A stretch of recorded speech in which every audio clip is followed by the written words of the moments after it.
Bentornati al nuovissimo appuntamento con le previsioni meteo. Assisteremo quindi a un rinforzamento dell'anticiclone africano nei prossimi giorni, ondata di caldo con il passaggio comunque nella giornata di lunedì. Abbiamo visto qualche temporale solamente sull'Alto Veneto e parte del Friuli, senza comunque toccare le pianure, solamente sulle pedemontane.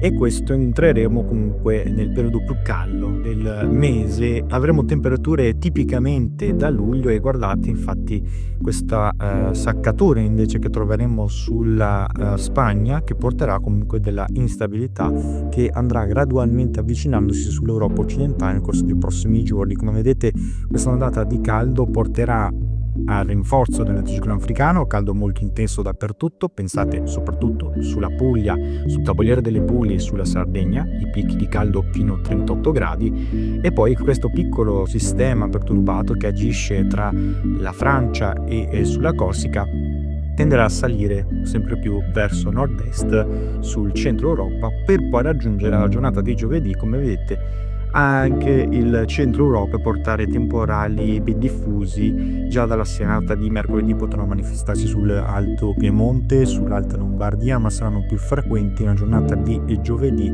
e saranno più favorite in questo caso le aree come il Triveneto e il Friuli Venezia Giulia. In questo caso, per quanto riguarda proprio la giornata di giovedì, non assisteremo quindi al passaggio di una vera e propria perturbazione, ma solamente a un fronte riuscirà a portare qualche locale fenomeno in propagazione dai monti entro la serata sulla pedemontana e sull'alta pianura veneta friulana. Come dicevo, soleggiato invece altrove, punti di 40 gradi, dicevo, e affa comunque ben elevata, soprattutto sulla Puglia e sulla Sardegna, altrove un po' meno, ma insomma saremo su valori tra i 35 e i 38 gradi praticamente su tutta l'Italia per quanto riguarda la pianura.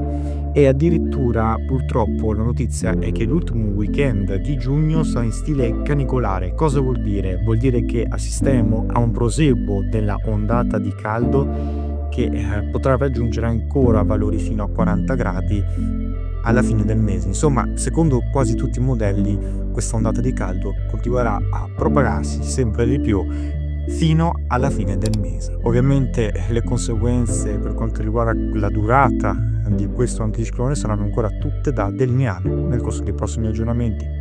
Quindi buona seconda ondata di caldo a tutti.